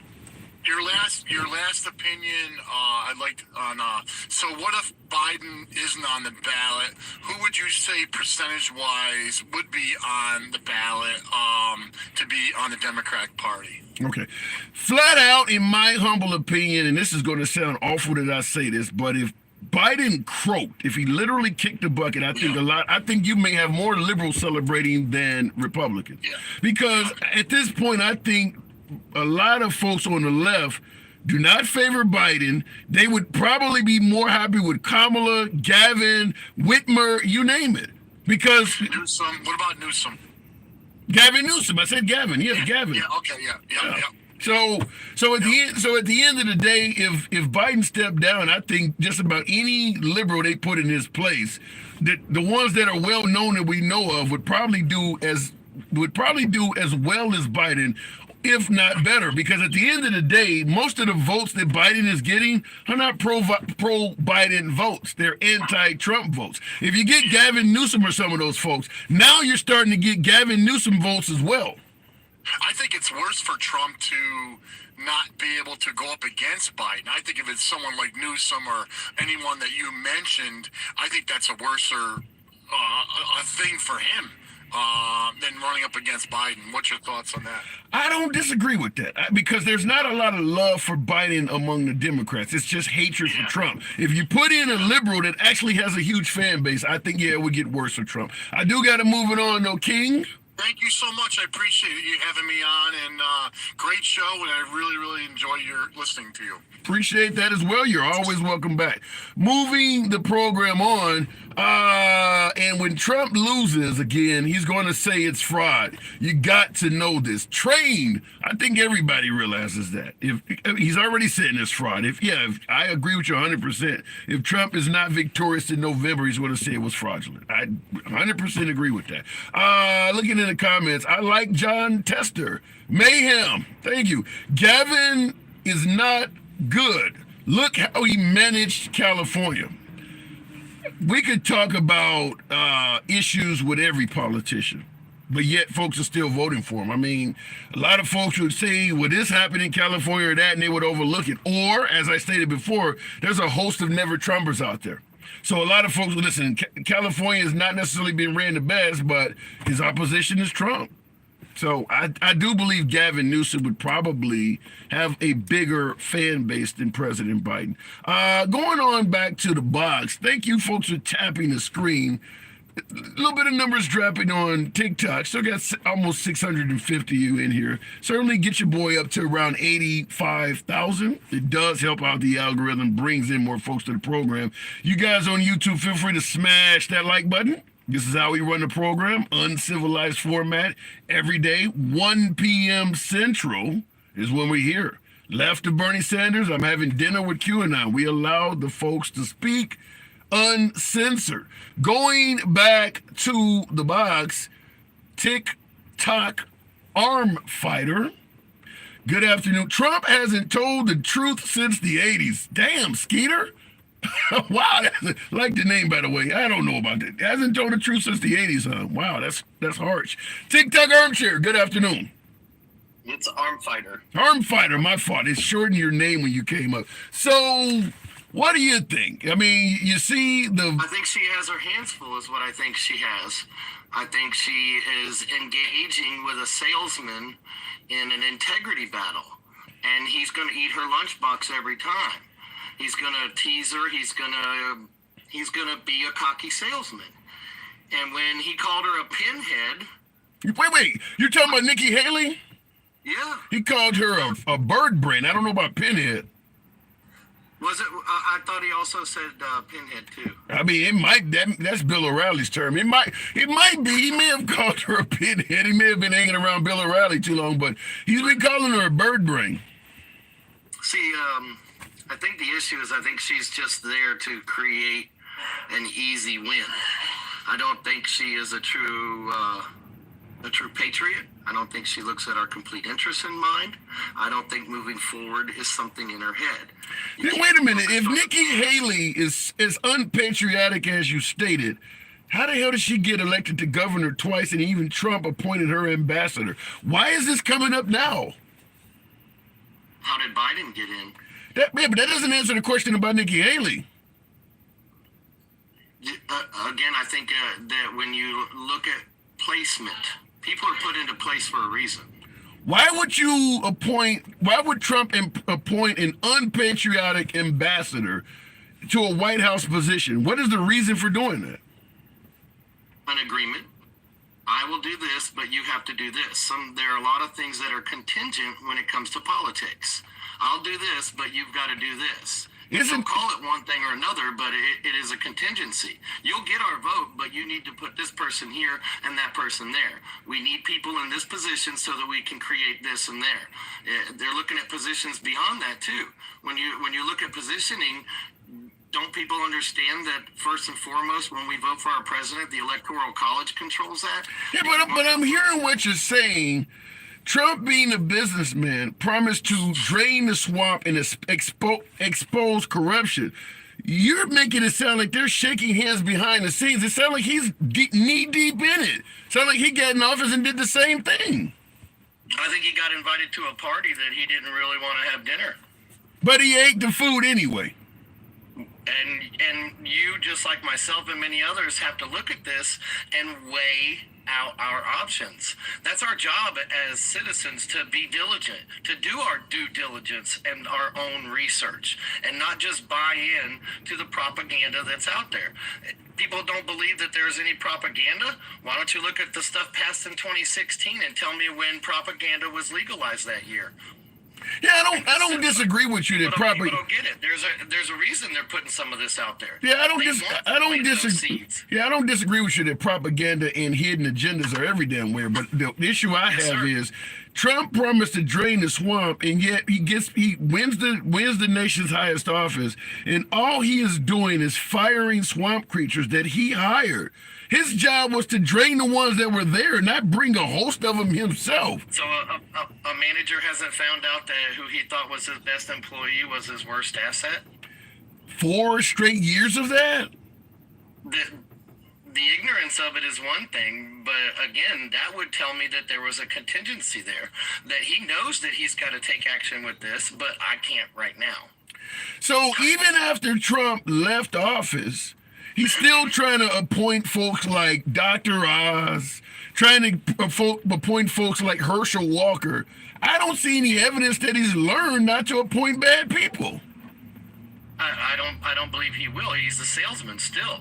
You know, his mindset goes in a different direction when it comes to decision making. A salesman is going to believe he has the best reason because he wants you to be a part of what he's doing. He wants to recruit you to that idea. And if he can recruit you to that idea to get you to basically laugh and like his idea in 2 minutes, then he is going to sell you. Yeah, but here's the issue. And this is why I often say, on paper, I do believe Trump was worthy of a second term, but I do believe Trump would be most effective as a dictator as opposed to as a president, because he's the individual that's used to doing it alone. As a business owner, you can fire the whole damn board if they don't agree with you. You can't do that as president. You can't fire the Senate and Congress. And that's what's happening is you're appointing all these people, making bad appointments, and you're reacting the way you did when you had a business. You could fire everybody. But if he appointed Dr. Oz, appointed Herschel Walker, and all these people that folks don't like, he's making this mistake over and over again. He doesn't look like he is really good at human resources. He keeps appointing people. History will repeat itself, in fact. What do you mean? If we don't learn from our past mistakes, history will repeat itself. And do you believe Trump has learned from his bad hiring practices of the past? Not all of them. Right. Not all of them. I believe that he is subject to the same thing we are, and that's that loving manipulation. If you're going to stroke his ego a little bit, he's probably going to listen to you a little bit more, and that's just how salesmen are. So what happens? But based on your statement, what happens if Kim Jong-un or Vladimir Putin strokes his ego? Does he sell out America? I don't think that either one of those individuals is his problem. That didn't answer the question. That didn't answer the question. That didn't answer the question at all. I don't think that Putin when you think of like this nuclear race and everything, okay, and how it actually began, okay, does it not sound similar to the race to be on the moon first? Okay. So what's your point? I think it's just it literally is who's going to be the first one to do it. Who's the first one to make that move? And yeah, but that's not answering the question I asked. You mentioned he's a salesman, and as long as you stroke his ego, you can be seen in a favorable light. When I asked you, what if across the border? Huh? How did he step across that Korean border? Stroking the ego of Kim Jong-un. Imagine that. He knows exactly how to stroke someone else to get him to do what he wants. This is really getting pornographic. You do realize that. So let's not take it that way. Let's be legit here, because when we say that, when you use the phrase "stroke someone's ego," think of like petting your dog. Think in that respect, because in fact that's what he's doing. He's wanting to recruit them to be what he wants, and that is in his agenda. He's not going to give all his cards. He's going to get you to say yes before he lays down that final with them. I think that's where his policies were, that in foreign policy were very strong, because he didn't just show all his cards until they were face to face. But here's what I don't get. Sure. Folks often give Trump credit for meeting with Kim Jong-un that you pointed out, or, having a decent civilized conversation with Vladimir Putin. But looking back at the 4 years Trump was in office, other than him meeting with Kim Jong-un or meeting with Vladimir Putin, is there anything good you can say that actually happened for America because he met with Putin or he met with Kim Jong-un? Did a policy, a treaty, agreement, what good came out of that for America? I believe what was going to come from it never had an opportunity to come to fruition. I believe he was there planting seeds, making moves, preparing for the future. And I believe that in his second term, that there was going to be more action seen by a president than we have seen since Jimmy Carter. 71 policies that guy did his first bit in office. Jimmy Carter only served once, so he made an effect immediate. I see a lot of that going on with him. He has policies that he has to bring back in now that are no longer in effect. So it sounds, but when I asked the question, what good came out of that? In other words, nothing good came out of it, but you believe we were on the cusp of something good happening. Well, I don't want to hand out we were on the right track. Yeah, but America's heart's in the right place. We want something better as Americans. We know we deserve better. We know that if I get a pay raise and a promotion at my job, why am I having to pay triple the taxes now? Okay. Why am I being But wait, hold on, hang on, TikTok. That's not answering the question though. And what I'm saying is, when I say what good, if I ask you to loan me $10 and you say yeah, but you die in a car crash on the way to giving me the $10, well, you was on the way of doing it. I don't have the $10. That didn't help things. You died before you got there. You may be right. Maybe we were about to experience something good out of him meeting with Kim Jong-un and Vladimir Putin. But we didn't, because he didn't serve 2 terms. He only served 1. So at the end of the day, right now, the answer is nothing. Nothing good came out of it. I can agree that there were a number of things that are questionable in his terms, but when you see a president come into office and they have to repeal over 100 policies that this last one put in, he did something. Okay. No, I'm not. Yeah, I'm not saying Trump was all bad. Trump is the one that said Obama never did one damn thing good for America. I would never say that about Trump. No, I agree. I disagree with that as well, though. Yeah, well, I'm just saying that's how he speaks. So when folks say, well, sure, they never gave him a chance from day one, understand he's done that to other people. That's all I'm bringing that up for. I see hypocrites throughout politics. Well said. All right, I do got it moving on. Armchair. Thanks for having me up for a moment there. I'm looking at the electoral college map on my computer right now and looking at the recent elections and stuff, and you had commented on her specifically, and when I had asked my mother what she thought of her, my mother had no idea who that person was. And I wait, your mom has no idea in who Haley is. In February of 2024, your mom don't know who Nikki Haley is. Correct. And that's all and she's stuck to her TV. She's retired. Well, listen, I don't know your mom from Adam. No disrespect to your mom, but she's not the person to ask a political question to if she don't know who Nikki Haley is. My point was how many people even know this person individually, and I didn't think many people actually are familiar with them and their policies. My mom follows it nonstop and is a big Democrat. What state are you in? Apparently the state of confusion right now.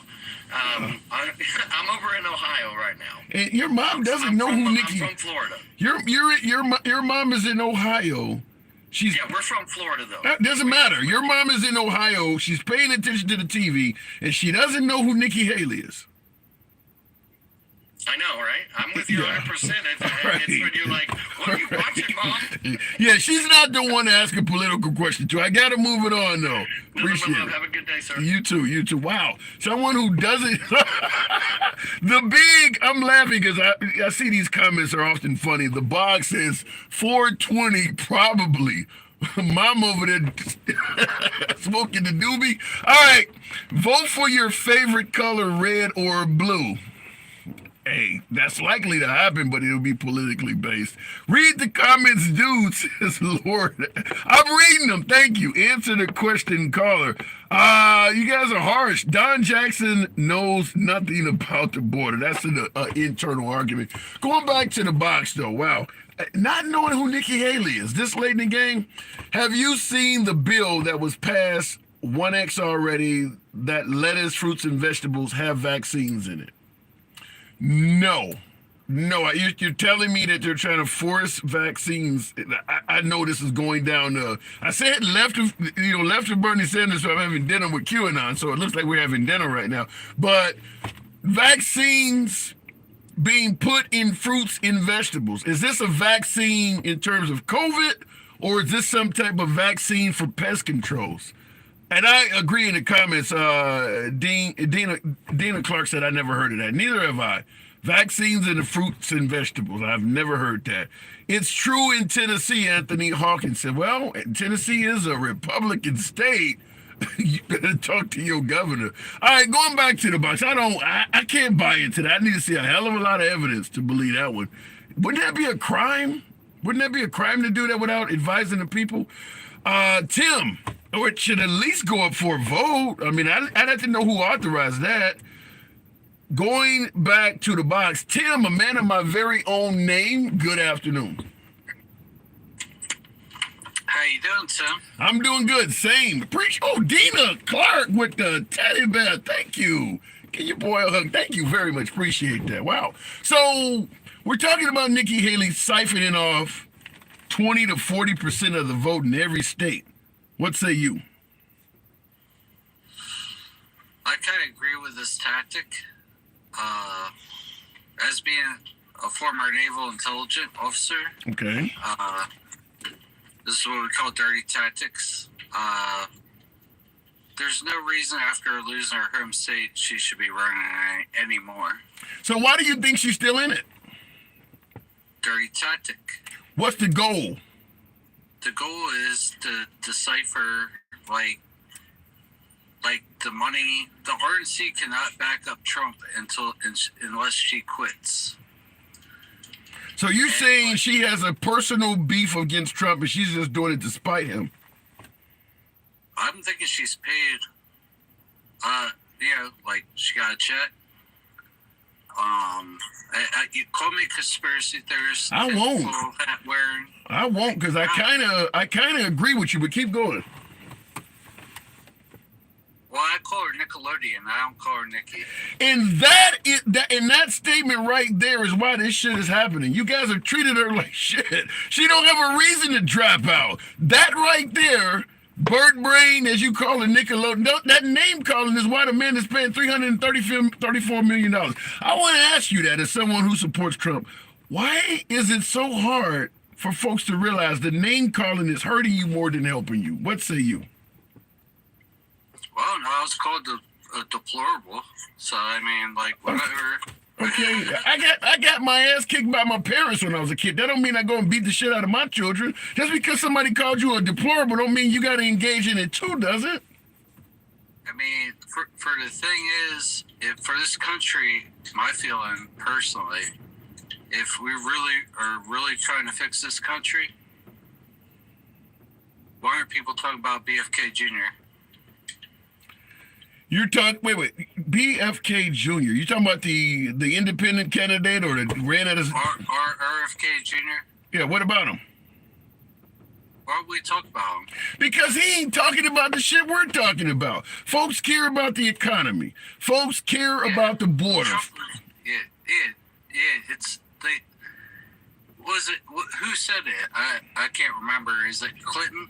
Bill Clinton that said that it's economy stupid, or somebody said that. Yeah, well, let me just say it like this. Folks on the right, their biggest concerns are the border, their biggest concerns are the economy, their biggest concerns is the LGBT community encroaching too much on what they believe is a traditional American lifestyle.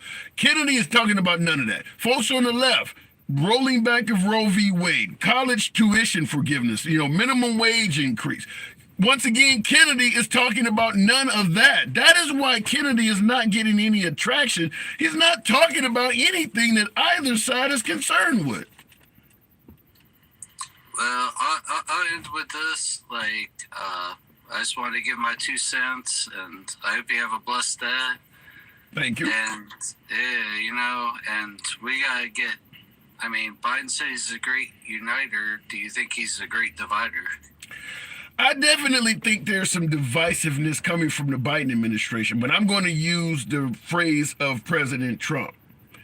He never had a chance from day one. MAGA did not even like how Biden came to the White House. So even if Biden's goal was to unite this country, he had zero opportunity to do that with MAGA. There is nothing Biden can do to unify MAGA with any of his policies. So he can try, but at the end of the day, the best he can walk away with is a participation trophy. Appreciate you coming through, Tim, though.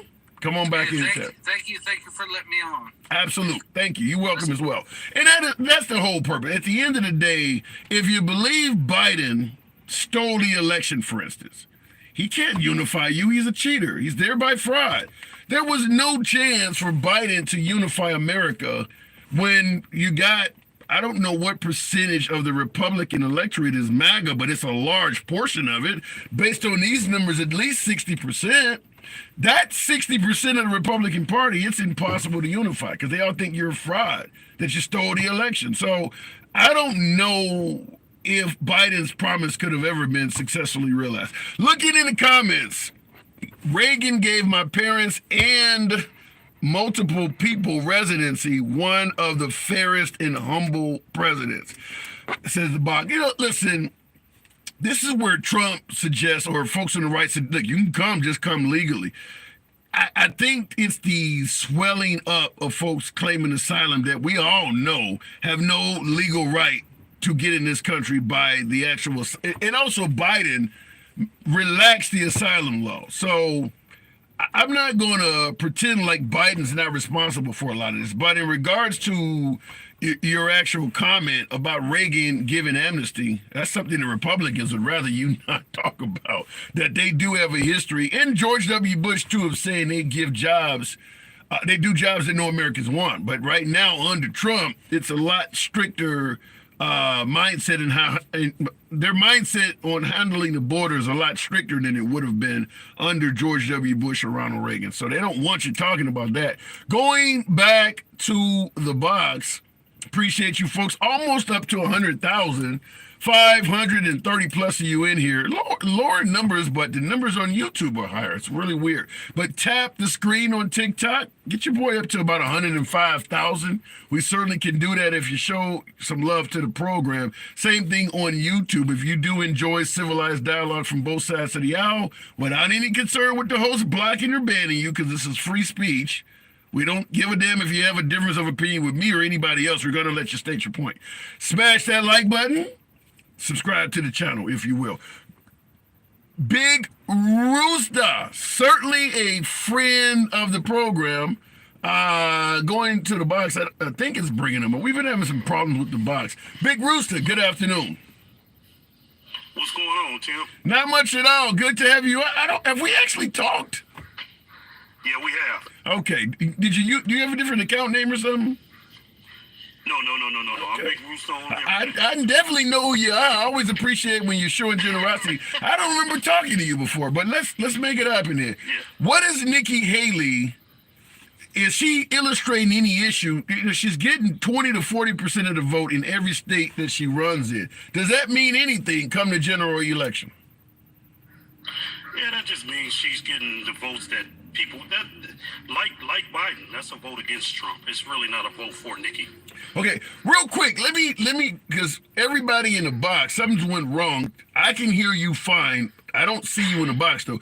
Drop out, and I'm gonna bring. Box either. Yeah, drop out, and I'll bring you right back up. Something's happened with the apps. Okay. This happens occasionally. I can't even drop out because I don't see the box. You're gonna have to drop it. Okay, let me see if I can actually make that happen. Yeah, the app freezes up sometimes, so I'll drop him and see if we can bring him back. What I'll do is I'll take one and then we'll come back to him. So we'll keep the program moving on though. Real quick, we'll go to Dustin. TikTok does it freezes up sometimes. Let's see if this comes up. Those are never Trumpers. Yeah, but they do vote. In regards to the never Trumpers, they do vote. Dustin, good afternoon. How you doing, boss? I'm doing good. Everything you do for us.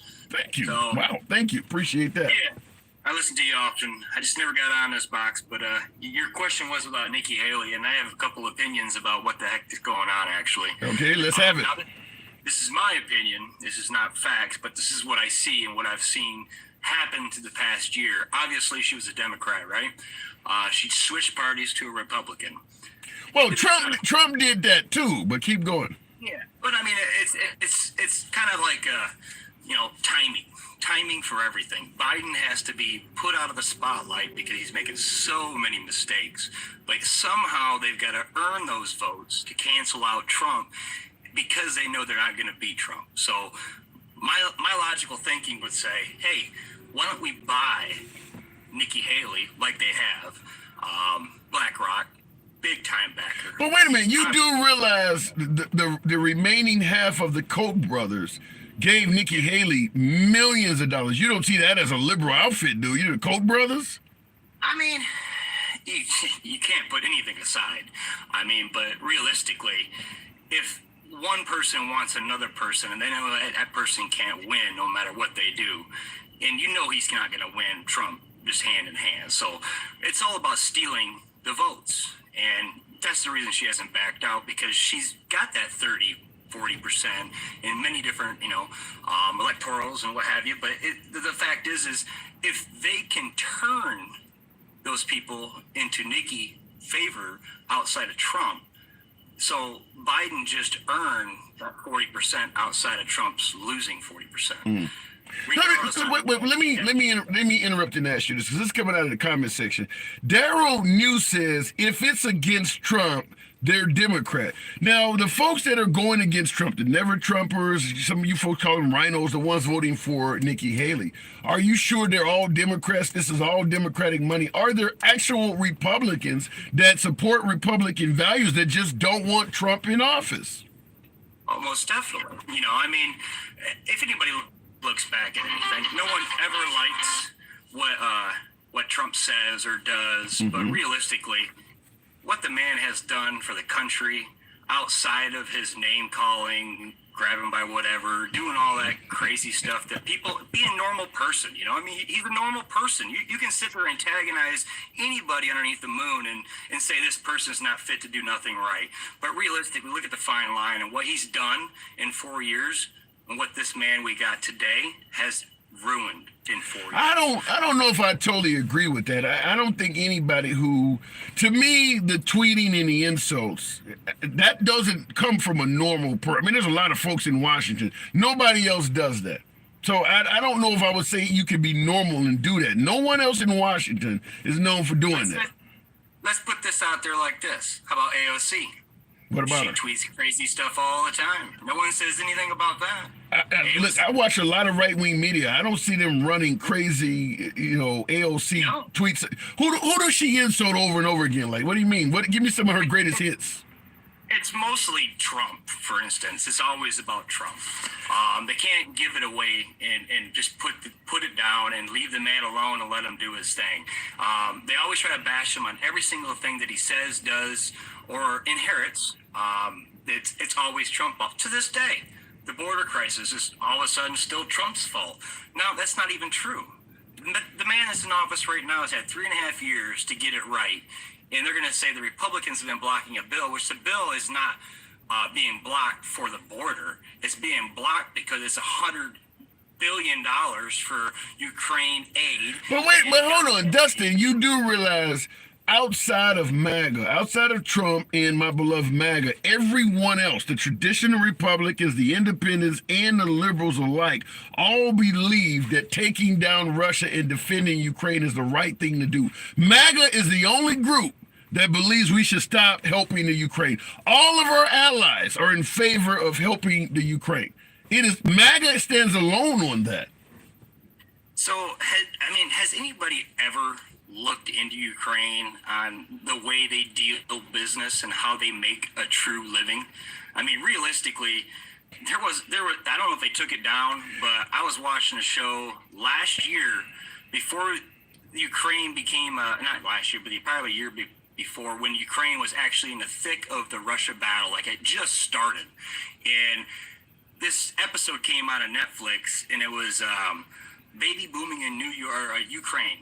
And these people actually pay women to have babies to send them over to other countries. But Dustin, you're pointing to Ukrainian corruption. You do realize that it appears that Vladimir Putin just assassinated a dude last week. Just assassinated somebody. Do you see any Russian corruption in your analysis? Oh man, I'm not a Russian fan. I think they have a lot of problems too. I'm not saying it was right for them to invade, but I also don't like what Ukraine has done in their past to make them the beneficiary of our tax dollars. That needs to be going to someplace else, like our veterans that live homeless on the streets. Fix the poverty level with all these children that don't get to eat every day like normal. So where are our allies? You said, has anybody looked into the Ukraine? Where are our allies that say exactly what you're saying or what Tucker Carlson is saying? Do we have any allies in that region? We have a hell of a lot of folks that are NATO member states. Do we have any allies that also believe the Ukraine is corrupt and maybe Russia is, simply fighting a good fight? Do we have any allies that believe that? I believe there is, but they also see the money laundering that's going on and how untraceable that money laundering can be. Give me a country. Give me a country. I would say England is pretty up there, but I mean, realistically, England is, You know, You believe the English are against supporting the Ukraine and believe that Russia's fighting a good fight? You think the England believes that? I think the people of England do. I'm talking about the governments, though. We're not talking about the people. Yeah. You know how this works. That's why I'm saying is the government's a fine line. It's always money laundering. You follow the money, you find the corruption, right? Yeah. So if you legitimately see all of our money getting funneled into something we can't trace, no one's audited any of the money that we sent over there, billions and billions of dollars, and no one's audited and figured out where it's going. All we're doing is funneling money in. And so let me ask you this. Based on what you're saying, if we look at Ukraine as a corrupt entity and we stop funneling money to them, we stop assisting them altogether, what happens to them? That's not up to me to say. But realistically, we should never have inserted ourselves into something that we had no control over. Well, that's kind of the real quick. No live Hill. Thank you for that, Chandelier. Appreciate that. Very kind of you. You say we shouldn't have inserted ourselves. Isn't that kind of the American way? Isn't that Vietnam, Iraq, Afghanistan? Isn't that kind of what we do? Korea. Yep, and that's not always correct either. I mean, so I'm going to ask you the question though. But I'm going to ask you the question again. In your humble opinion, we obviously don't know. We're speaking in terms of just analyzing the situation. In your opinion, what happens to the Ukraine if we stop helping them? The money's going to run out. I mean, people are going to starve. It's going to get taken over by Russia, and it's inevitable. It's inevitable. I mean, all we're doing is basically funneling money to hope that something changed in the long run. Realistically, no one's came to the table on any good idea on how to stop anybody from invading another country besides a nuclear weapon. And that's uncalled for. I mean, there's always threats left and right about nuclear this, nuclear that. And you know what? If we keep inserting long-term battle that we have no end in sight at this point, there's only one conclusion. They will drop a bomb. Okay, so but now you're mentioning atomic weapons.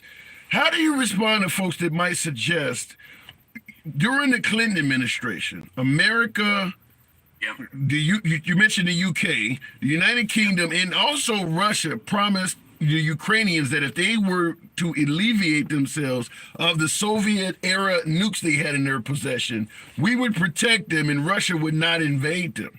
We made that promise to the Ukrainians. Are you saying we should break that promise now when their lives are on the line? You know, you kind of got to look at it at a hindsight type of situation because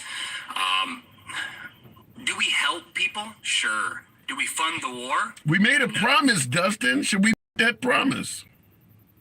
We're not really breaking the promise if we help them. We're not funding a war. You just stated if we don't do anything, Russia will likely take them over. You mentioned words like starve. Correct. If we don't do what we told them we do, that's your analysis of what's going to happen. Should we let that happen to them, even though we made a promise?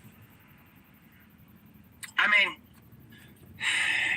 it's a difficult question because what's difficult about it? If we do help them, where does it get us? You made a promise. Why didn't you think about that when you made the promise? I didn't make the promise. America made the promise. There's a lot of promises America breaks. So break another one. Yeah, but I mean, realistically, I'm a firm believer on protecting our own land.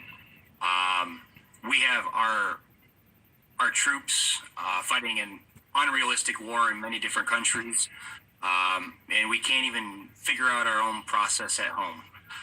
We have invasions over the border left and right, and we're constantly inserting ourselves into somebody else's war. It's one thing to give aid, it's another to send bullets to fight.